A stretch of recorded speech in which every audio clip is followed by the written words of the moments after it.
नमस्कार निधि जी। नमस्कार सर। कैसा फील कर रहे हैं? आपका अंतिम रूप से चयन हुआ है एसएससी जीएसटी 2022 की परीक्षा के लिए। तो बहुत अच्छा लग रहा है, बहुत एलाइटेड फील हो रहा है कि फाइनली लिस्ट में नाम आ गया। वाह। बहुत वेट कर रहे थे। कितना वेट करना पड़ा? 1 साल, 2 साल, 3 साल, कितना वेट करना पड़ा इसके तो लिए? वैसे तो मतलब 1 साल ही वेट करना पड़ा आपने इसकी क्योंकि स्टार्ट, हाँ, इसके जो जी प्रिपरेशन शुरू किया हुआ था, जस्ट आपने पिछले साल ही स्टार्ट किया था क्या? जी सर। क्या पिछले बात है। साल जून मतलब से मैंने स्टार्ट किया था। मतलब ये आपका फर्स्ट अटेम्प्ट था? Yes sir. फर्स्ट अटेम्प्ट में आपका फाइनल सिलेक्शन हुआ? जी सर। क्या बात है। डबल बधाई हो आपको। Thank you sir. क्योंकि ऐसे बहुत ही कम कैंडिडेट्स होते हैं जो कि फर्स्ट अटेम्प्ट में फाइनली सिलेक्टेड हो जाते हैं। आपसे तो मैं तो ज़रूर पूछूंगा, जो भी सुनने वाले हैं वे काफ़ी इंस्पायर्ड होंगे आपसे कि क्या प्रिपरेशन का स्ट्रेटजी आपने अडॉप्ट किया हुआ था, किस तरह से आपने प्रिपरेशन किया था ताकि आप फाइनली सिलेक्टेड हुए। आगे बढ़ने से पहले मैं बस कुछ आपके एग्ज़ाम के रिजल्ट्स के बारे में पूछ लेना चाहूँगा कि आपका रैंक क्या रहा, आप किस कैटेगरी से बिलोंग करती है और कितना मार्क्स आया और किस एरिया से आप बिलोंग करती है, जी सर। इसके बारे में सर थोड़ा सा बता दें। मैं युवा कैटेगरी से बिलोंग करती हूँ और जी। मैं दिल्ली की ही रेजिडेंट हूँ। पेपर वन में मेरे मार्क्स 174 थे और पेपर टू में मेरे मार्क्स 98 थे। क्या बात तो है, आपका पेपर वन में 174 मार्क्स था। चलिए बहुत अच्छा। और पेपर टू में आपने कहा 98 मार्क्स था, यस है सर। ना? आपको ऐसा तो कभी मैं नहीं फील हुआ कि मैं अनरिजर्व कैटेगरी से बिलोंग करती हूँ और इसके कारण से आप में थोड़ी सी नेगेटिविटी आई कि सर अन मुझे मुझे ऐसा नहीं लगता है क्योंकि अब जो हमारी कैटेगरी है या तो हम उसको लेके ये सोच सकते हैं कि अरे हमें बहुत करना पड़ेगा या हम मेहनत कर सकते हैं। हम्म, तो आप मेहनत करना चूज करिए क्योंकि कैटेगरी तो आप चेंज कर नहीं सकते। हाँ, ना बात तो आप सही उसमें है। जाके टाइम अपना वेस्ट कर सकते हैं। तो बेटर है कि आप मेहनत करिए। सही बात है कि सिस्टम से हम लोग तो लड़ नहीं सकते, जी है ना? तो आप जिस भी कैटेगरी से बिलोंग करते हैं बस उस कैटेगरी को ध्यान में रख करके आपको मेहनत करना है। Yes sir. ज़्यादा थोड़ा सा मेहनत करना पड़ेगा, है ना? वेल, आपने तैयारी कैसे किया? सर आप जैसे कि पहले तो आपने कहा कि आप जो है ना सो पिछले साल ही आपने प्रिपरेशन स्टार्ट किया हुआ था। और ग्रेजुएशन आपने कौन सा साल किया ग्रेजुएशन मेरा 2017 में पूरा हो गया था। अच्छा ठीक है। फिर उसके बाद मैंने अपना पोस्ट ग्रेजुएशन किया। ठीक है, इसमें 2 साल उसके गए बाद हैं आपके। जी हाँ उसके बाद लास्ट ईयर बीच में मेरा 1 साल का ड्रॉप था। हाँ हाँ। फिर मैंने लास्ट ईयर अपना डिप्लोमा कंप्लीट किया। अच्छा अच्छा। आपने डिप्लोमा कहाँ से किया, पीजीडीटी? तो भारतीय अनुवाद परिषद वो रेगुलर में। कोर्स है? जी रेगुलर कोर्स। रेगुलर कोर्स है। और आपने पीजी भी रेगुलर कोर्स किया? और नहीं सर, आपने पीजी मैंने इग्नू से किया है। अच्छा अच्छा। पर ग्रेजुएशन मेरा रेगुलर है डीयू से। अच्छा, डीयू से रहा है। जी तो ये बताइएगा कि आपको अनुवादक परीक्षा के बारे में कैसे पता चला for the first time? How did you come to know of it? Sir, ये मुझे मेरे एक नेबर सीनियर भैया हैं, वो एसएससी अच्छा। के लिए प्रिपेयर कर रहे थे। हाँ हाँ। तो मेरा ग्रेजुएशन हिंदी लिटरेचर में है और मैं पोस्ट ग्रेजुएशन भी मैंने हिंदी लिटरेचर में ही किया है। तो उन्होंने मुझे सजेस्ट किया कि आप इसके लिए प्रिपेयर करिए क्योंकि अपॉर्चुनिटीज हैं और आपका बैकग्राउंड है तो आपको इजी रहेगा। तो इसलिए फिर मैंने इसके लिए प्रिपेयर करना स्टार्ट किया।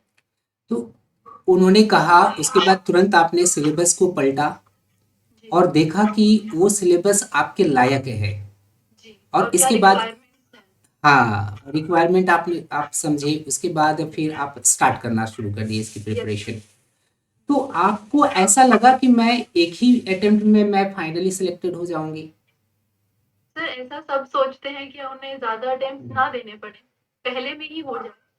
हाँ तो इस अप्रोच को लेके हम चल सकते हैं कि हम मेहनत इतनी करेंगे कि पहले में ही निकल जाए। हाँ जी, बहुत सारे कैंडिडेट्स का ऐसा सोच रहा था ना कि चलो एक एक बार अनुभव ले हम लोग। कैसा एग्ज़ाम का पैटर्न है, किस तरह से हमें उसके अनुरूप काम करना है। तो ये तो खैर रॉन्ग अप्रोच है। जी ये डिटर्मिनेशन की कमी उसमें होती है क्योंकि अभी हर चीज़ अब ऑनलाइन हो गया है। आपको हर जो क्वेश्चन पेपर है आपको ऑनलाइन मिल जाते हैं, कई सारे गाइडेंस मिल जाते हैं। तो मुझे नहीं लगता है कि कैंडिडेट्स को अब एक्सपीरियंस करने की ज़रूरत है कि पहले एग्ज़ाम दो, एक्सपीरियंस गेन करो, उसके बाद फिर उसके लिए तैयारी करो, है ना? आपने यस सर। पहले से ही ये इन्फॉर्मेशन आपके पास थी कि मैं करूँगी। Yes sir. चलिए, इसके लिए आपने कितना समय दिया? हर सर पर डे मैंने कितना समय दिया? सर पर डे अराउंड मैं दोनों सब्जेक्ट्स को, पेपर 1 के इंग्लिश को और हिंदी को, दोनों को साथ में लेकर चलती थी, पर डे पर टॉपिक और उसके ठीक है। क्वेश्चंस। तो वो अगर मेरा 5 आवर्स में हो रहा है, 6 आवर्स में हो रहा है, या कभी कभी लेंदी टॉपिक है 8 आवर्स में हो रहा है, तो उसको आपको करना है। आप टाइम बांध नहीं सकते, आपको बस ये है कि मुझे ये टॉपिक कंप्लीट करना है इस दिन। तो मैं ऐसे पढ़ती थी इस अप्रोच से। अच्छा, आपने क्या है कि बाँट दिया पहले से ही कि जी इतने चैप्टर्स हमें कर लेने हैं, जी इतने दिनों में खत्म करने हैं। अगर आज यस हमने कोई टारगेट रखा है तो आज किसी भी तरह से फिनिश कर देने हैं। यस नो प्रोक्रेस्टिनेशन, कोई यस टाल मटोल नहीं। चलिए, ये बहुत अच्छी रणनीति आपकी रही। तो आपने कहा कि जो हिंदी की और अंग्रेजी की दोनों को आप साथ में लेकर के चल रहे थे, तो इसके लिए आप कोई गाइडेंस लिए थे? कोई बुक आपके पास था, है ना? किस तरह से आप उसकी तैयारी कर रहे थे? सर इंग्लिश के लिए मैंने नीतू सिंह मैम की बुक आती है, हम्म। उससे प्रैक्टिस किया था। और हिंदी के लिए ल्यूसेंट।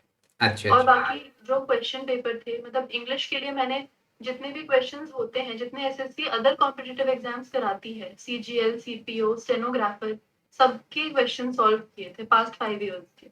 हम्म। और हिंदी के जितने ल्यूसेंट में अवेलेबल हैं, फिर जितने ऑनलाइन प्लेटफॉर्म्स पे अवेलेबल हैं, वहां से सबसे मैक्सिमम पॉसिबल क्वेश्चंस प्रैक्टिस किए थे मैंने पेपर 1 के लिए। अच्छा, अच्छा। आप क्या चैप्टर वाइज आपने प्रैक्टिस किया?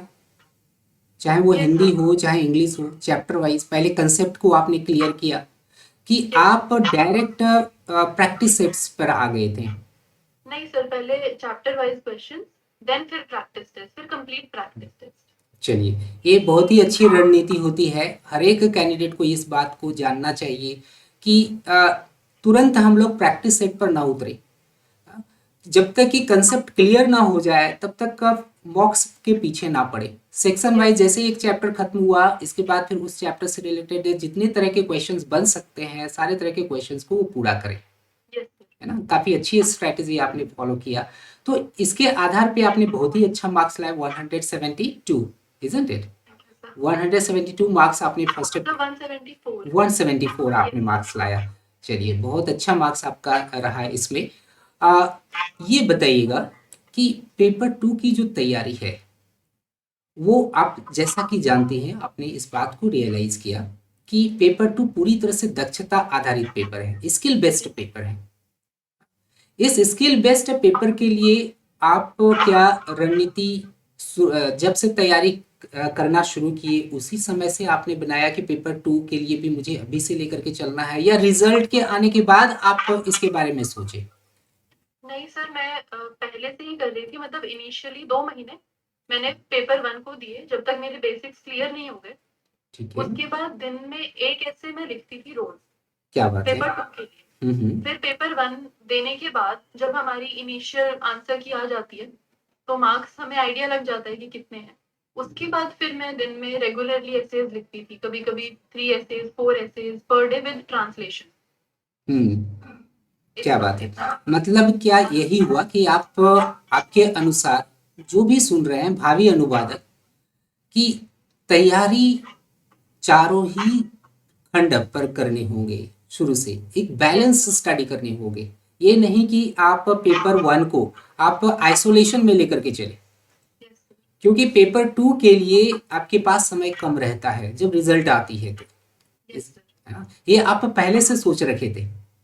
यस सर, क्योंकि पेपर 1 तो हमारे हाथ में है कि वो एमसीक्यू बेस्ड है, बट पेपर 2 हम मैक्सिमम प्रैक्टिस कर सकते हैं, लेकिन फिर भी उसके मार्क्स हमारे हाथ में नहीं होते हैं।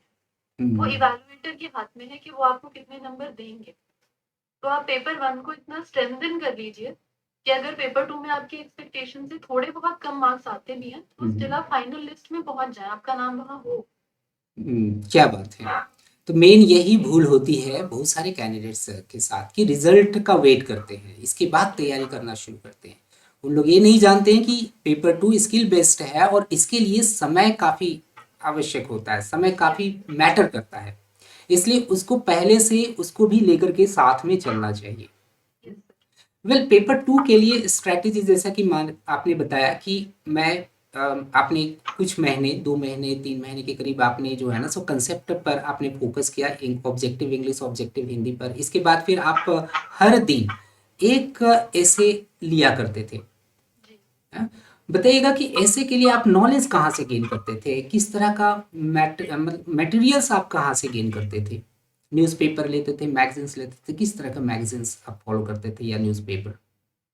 सर न्यूज़पेपर तो मैं द हिंदू रेगुलरली फॉलो करती थी, डेली पढ़ना है। हुँ, और बाकी जो ऐसे के टॉपिक्स थे, पास्ट ईयर पेपर्स जितने भी थे, बाकी फिर आपने जो अपनी चैनल पे सजेस्ट किए थे, बाकी 1-2 चैनल्स में और फॉलो करती थी, उन्होंने जो सजेस्ट किए थे, तो सब 70 और टॉपिक्स की मैंने लिस्ट बनाई। ठीक फिर है। डेली उनमें से लेना है, टॉपिक गूगल करने हैं, डाटा इकट्ठा करना है, हर किसी के पॉजिटिव, नेगेटिव, इंट्रो, मतलब आप जो भी अगर रफ भी लिख रहे हैं तो आपकी अप्रोच ऐसी होनी चाहिए कि आप इंट्रोडक्शन लिखें, पॉजिटिव नेगेटिव लिखें, देन कंक्लूजन लिखें, ताकि आपका माइंड इनिशियल स्टेज से वैसे ही सेट हो फाइनल तक। तो आपने 70 ऐसे टॉपिक्स को कर लिया था? जी। क्या बात है! तो ये तो बहुत ही बड़ा अचीवमेंट है आपका। आपने 70 टॉपिक्स पर लिख करके भी प्रैक्टिस कर लिया था। उससे जी रिलेटेड सर। डेटा, फैक्ट्स अर्थात तथ्य और आंकड़े भी इकट्ठा कर लिए थे। जी सर, सब। वाह!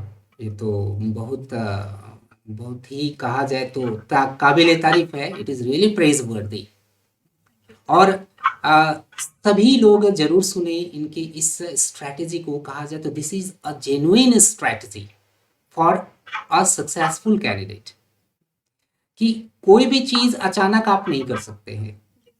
पहले से ही आपको हर चीज को लेकर के चलने हैं। 70 टॉपिक्स रियली मैटर्स। और देखिएगा, न्यूज़पेपर स्टूडेंट्स कई सारी इस तरह की बात पूछते हैं कि न्यूज़पेपर रीडिंग, क्योंकि आपने कहा कि हम न्यूज़पेपर रेगुलरली पढ़ते थे, जी है ना? सर। तो आप टॉपिक्स को सेलेक्ट कैसे करते थे? किस तरह से चयन करते थे कि किस तरह के टॉपिक्स को पढ़ने हैं, किसको छाँटने हैं? क्योंकि एक न्यूज़पेपर को पढ़ने में अच्छे खासे समय चले जाते हैं। तो आप चयन कैसे करते थे कि किस तरह के टॉपिक को लेना है? सर जैसे कि न्यूज़पेपर में एडिटोरियल्स आते हैं, कुछ करंट अफेयर्स बेस्ड आते हैं और कुछ कोटेशन बेस्ड आते हैं। तो अब एसएससी में भी हमारे जीएचटी में टॉपिक्स ऐसे ही आते हैं कि करंट अफेयर्स बेस्ड भी है और कोटेशन बेस्ड भी है। तो अगर कोई टॉपिक एनवायरनमेंट पे चल रहा है तो ऐसा हम मान के चलते हैं कि ये आ सकता है, हम्म। तो मैं उन्हीं टॉपिक्स में से एडिटोरियल पढ़ती थी, उसके डाटा इकट्ठे करती थी। ऐसे जैसे जैसे आप धीरे धीरे पढ़ते हैं तो टाइम के साथ आपको थोड़ा आइडिया होने लगता है कि हम्म। इसके चांसेस ज्यादा हैं, ये आ सकता है, या फिर गवर्नमेंट ने कोई लॉ बनाई है, जैसे इस बार एसएससी जीएसटी में आया था, तो फिर हम इस तरीके से हम्म। उनको वो फिगर आउट कर लेते हैं कि क्या आ सकता है क्या नहीं। क्या बात है! देखिएगा कि अनुवाद का जो खंड है वो थोड़ा डिफिकल्ट होता है शुरू शुरू में। जो अभी जैसे स्टार्ट कर रहे हैं या जिनका सिलेक्शन अभी दुर्भाग्यवश नहीं हो पाया है, उनको थोड़ा सा आपका जो अनुभव है इस खंड को लेकर के, अनुवाद खंड को लेकर के, इस खंड को लेकर के कुछ अगले को कुछ आप टिप्स देना चाहेंगे कि अनुवाद के खंड में किस तरह से अच्छा कर सकें? सर जैसे कि मैं क्या करती थी, मैं योजना मैगजीन का हिंदी वर्जन और इंग्लिश वर्जन हम्म। दोनों डाउनलोड करके पहले ट्रांसलेट करती थी इंग्लिश टू हिंदी, एक टॉपिक, फिर उसको मैच करती थी कि मेरा कितना एक्यूरेसी है।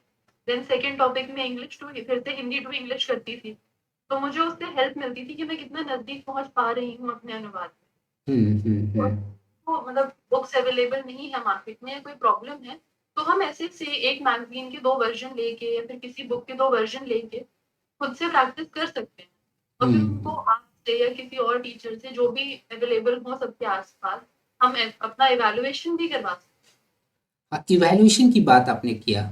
इवैल्यूएशन दो तरह की इवैल्यूएशन, एक है सेल्फ इवैल्यूएशन, एक है कि इवैल्यूएशन बाय सम एक्सपर्ट। क्या आप इस तरह का इवैल्यूएशन, दोनों तरह की इवैल्यूएशन आप करते करते थे और करवाते थे? हैं। यस सर, सेल्फ इवैल्यूएशन भी मैं करती थी और एक्सपर्ट इवैल्यूएशन में तो आपने मेरी बहुत हेल्प की है। मैं रेगुलर बेसिस पे आपको ऐसे सेंड करती थी, तो हाँ। आप मुझे उससे इवैल्यूएट करके बताते थे, मुझे पता चलता था कि हाँ ये मेरी कमी है, इस पे आई हैव टू वर्क। तो वो हम्म। बहुत हेल्प हो जाती है एस्पिरेंट को। अच्छा, तो इवैल्यूएशन में आप कौन-कौन से पैरामीटर्स पर आपने फ़ोकस किया? जहाँ तक एसी का सवाल है, कौन-कौन से पैरामीटर्स पर आपने फ़ोकस किया? उस उन तमाम तरह के पैरामीटर्स पर फ़ोकस करके आपने एसे को प्रिपेयर किया। क्योंकि बहुत सारे कैंडिडेट्स कन्फ्यूज़्ड रहते हैं कि एसे लिखें तो किस तरह से लिखें? उसमें कौन-कौन से पैरामीटर्स पर फ़ोकस करने हैं ताकि एसे को बहुत ही अच्छी तरह से फ्रेम आउट हो सके? सर फर्स्टली जो टॉपिक है इंट्रोडक्शन में, तो आप जो टॉपिक हमें दिया गया है एग्जाम में, आप उसका ब्रीफ इंट्रोडक्शन दीजिए कि आप बताना चाहते क्या हैं इसके बाद। फिर positive points and negative points, अगर किसी टॉपिक में पॉजिटिव या नेगेटिव नहीं है तो आप उसके दोनों साइड्स बताइए, और कंक्लूजन आपका सजेशन बेस्ड होना चाहिए। आप कंक्लूजन ऐसे छोड़िए मत, ताकि जो आपका इवैल्यूएटर है उसे लगे कि हाँ आपकी पॉजिटिव अप्रोच है टुवर्ड्स फ्यूचर। नीतीश ये बताइएगा कोटेशन कितना इम्पोर्टेंस रखता है किसी भी ऐसे को लेकर के? क्या खुद से कोटेशन को फ्रेम करना ज़रूरी है? सर मुझे नहीं लगता है ज़रूरी है, क्योंकि पेपर में हम इतना प्रेशराइज्ड होते हैं कि टाइमली कंप्लीट करना है कि हमें खुद से हम नहीं बना पाते हैं।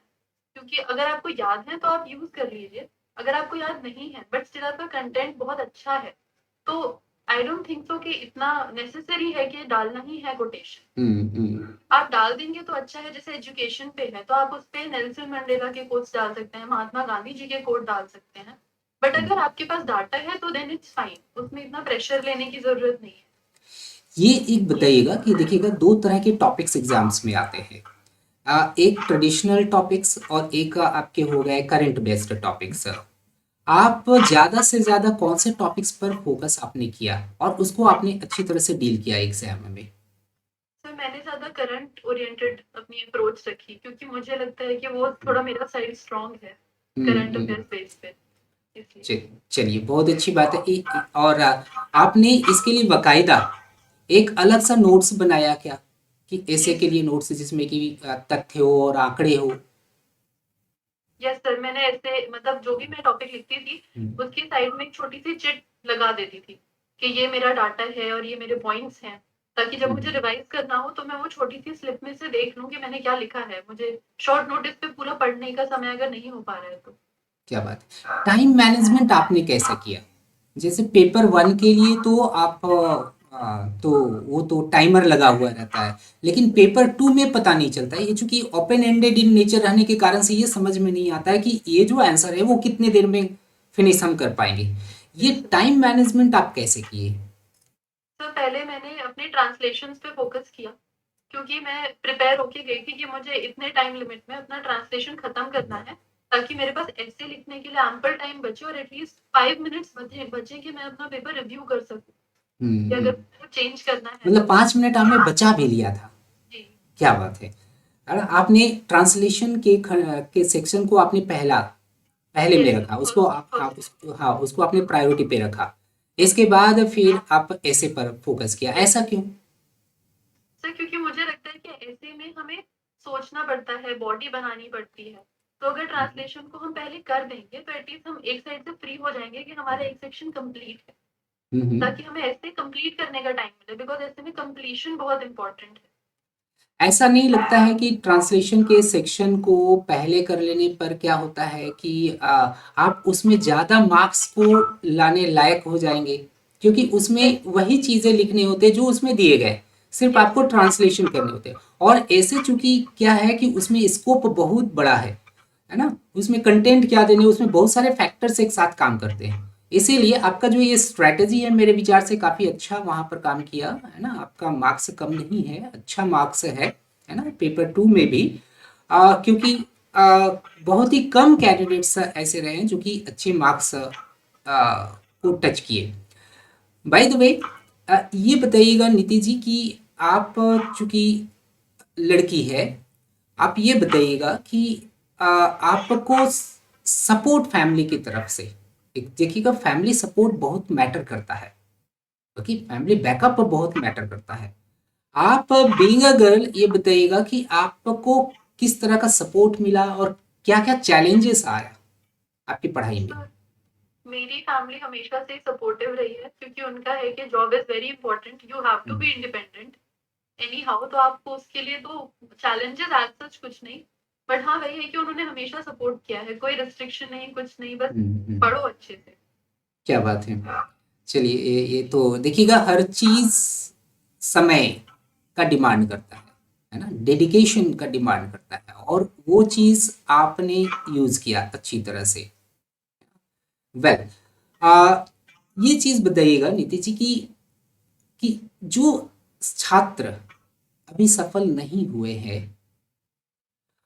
उनको क्या संदेश देना चाहेंगे? सर उनसे मैं यही कहना चाहूंगी कि जो आपकी मिस्टेक्स हैं आप उनको एनालाइज करिए। ये मत सोचिए कि हमारा नहीं हुआ है तो हम इसको बैठ के थोड़ा अफसोस वो मतलब करें, सोचें कि नहीं हो पाया या फिर होना चाहिए था। अब हम्म, क्योंकि वो टाइम वापस नहीं आएगा, हम्म, तो आप अपनी मिस्टेक्स एनालाइज करिए। अगर पेपर 1 में आपके मार्क्स कम हैं या पेपर 2 में कम हैं तो उस पे फोकस करिए। और मेरी साइड से यही सजेशन रहेगा कि आप पेपर 1 पे जितना मैक्सिमम पॉसिबल गेन कर सकें वो हम्म। आप कोशिश करिए कि आपके बहुत ज्यादा मार्क्स रहें। और अपनी मिस्टेक स्पेशली एनालाइज करिए कि प्रॉब्लम है कहाँ।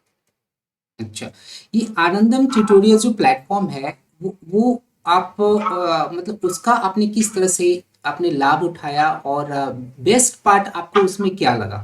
किस तरह से आप खुद को काफी अच्छा कर पाए? तो मेनली आनंदम ट्यूटोरियल्स के बारे में मुझे पेपर 2 के टाइम पे पता चला था।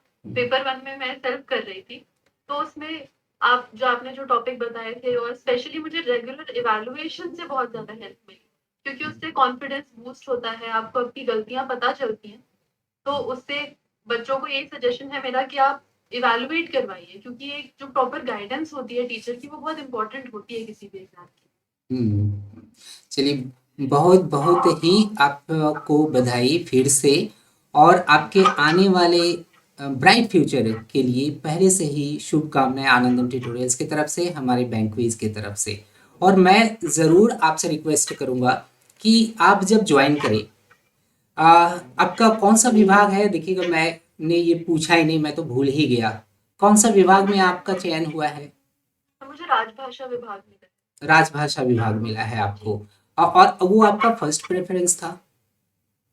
नहीं सर, वो मेरा सेकंड प्रेफरेंस। तो फर्स्ट प्रेफरेंस में आपका कौन सा था? सर कौन रेलवे, सा मिनिस्ट्री ऑफ रेलवे। या रेलवे मिनिस्ट्री था आपका? जी। ओके। चलिए, इट्स ओके। आपका जो विभाग मिला है वो काफ़ी अच्छा मिला है आपको, यस दिल्ली साइड ही आपको मिले। और आप इसके अलावा, जैसे आपने एसएससी जीएसटी में फाइनली आप सिलेक्टेड हुए, क्या आप फर्दर एसएसटी के लिए आप जाना चाहेंगे, या कोई दूसरे तरह का आप पूरी तरह से आप अपना स्ट्रीम को बदलना चाहते हैं? इसके बाद आपका नेक्स्ट टारगेट क्या है?